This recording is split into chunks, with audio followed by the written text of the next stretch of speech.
શહેરના નિઝામપુરાથી નવાયાર્ડ વચ્ચે પિસ્તોલ અને ચપ્પુ સાથે ફરતા બી સાયન્સ ભણેલા યુવાન સાથે બે મિત્રો આજે બપોરે ઝડપાયા હતા. ગત વર્ષે જૂનમાં બે શખ્સે કરેલા હુમલાનો બદલો લેવાનો બંનેનો ઈરાદો હતો. ફતેગંજ પોલીસે પિસ્તોલ, 7 જીવતા રાઉન્ડ ભરેલું મેજિક ફોન અને મોપેડ મળી કુલ ₹52,330નો મુદ્દામાલ કબજે કર્યો હતો. ફતેગંજ પોલીસે નિઝામપુરા ડિલક્સ 4 રસ્તાથી નવાયાર્ડ તરફના રસ્તે ગણેશ કોમ્પ્લેક્સ પાસે મોપેડ પર બેસેલા બે શંકાસ્પદ યુવકોને ઝડપી લીધા હતા. તન્મય ઉર્ફે સન્ની રવિકાંત જાદવ અને સન્ની સિંઘ દિલીપસિંહ સિંઘ ની પોલીસે ઝડપી કરી હતી. તમન્ય ઉર્ફે સન્નીએ પેટની જમણી બાજુથી પિસ્તોલ અને ડાબી બાજુથી ચપ્પુ મળી આવ્યું હતું. પિસ્તોલમાં રહેલા મેગઝીનમાં 7 જીવતા રાઉન્ડ પણ હતા.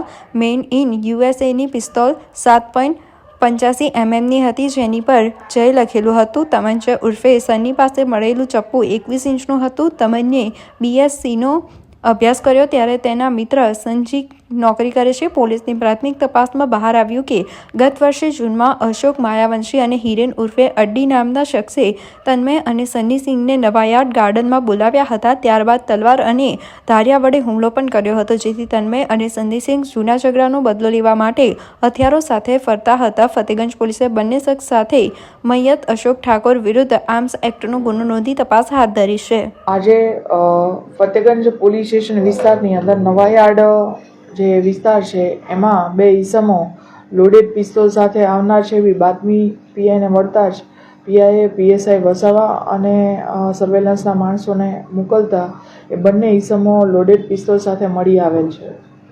મેડમ, કોઈ ક્રાઇમ કરવાના હતા? કારણ કે લોડેડ પિસ્તોલ હતી એટલે કોઈ અંજામ આપવાના હતા, કોઈ કાર્યવાહી?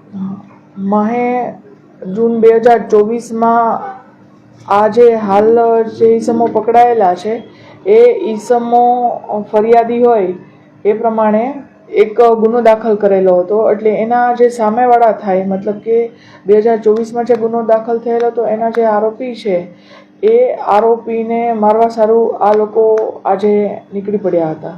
શું ગુનો દાખલ થયો હતો 2024માં? શું વિગત હતી? તે 207નો અને રાયોટિંગનો ગુનો દાખલ કરેલો હતો. કોના વિરુદ્ધમાં? એક અંડી અને એક અશોક માયાવંશી એવા પ્રકારના જે ઈસમો છે ને મારવા સારું આ લોકો નીકળી આવ્યા હતા. અંગત અદાવતમાં કઈ હતું? નહીં, જે ગયા વર્ષે જે ગુનો દાખલ થયો હતો એ ગુનાની અંદર જે આરોપીઓએ આને મારેલો હતો એ આરોપી આજરોજ નવાયાર્ડ વિસ્તારમાં આવેલા છે એવી એમને બાતમી મળતા એમને ઈજા પહોંચાડવા સારું એ લોકો નીકળી પડ્યા હતા. મેડમ, શું નામ છે બે ગુનેગારો જે પકડાયા છે એમના? હા, શું નામ છે એમનું? એકનું નામ છે તન્મય જાદવ અને બીજાનું નામ છે સની સિંહ. મેડમ, આ લોકો કઈ ગુનાહિત ઇતિહાસ કઈ ધરાવે છે એવું કઈ? તન્મય જાદવનો મારામારીનો બનાવ છે.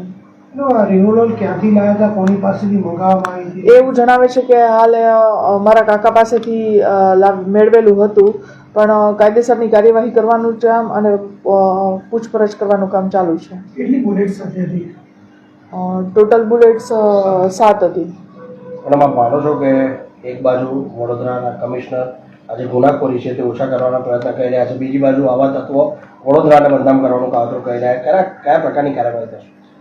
તો જ્યારે વડોદરા કમિશનર સાહેબ ગુનાખોરી ઓછું કરવાનું કામ કરીએ છે એના જ ભાગરૂપે પોલીસ એક્ટિવ થઈ અને આ પ્રિવેન્ટિંગ એક્શનના ભાગરૂપે આ કામ કરેલું છે અને કોઈ ગુનો બનતો અટકાવેલો છે.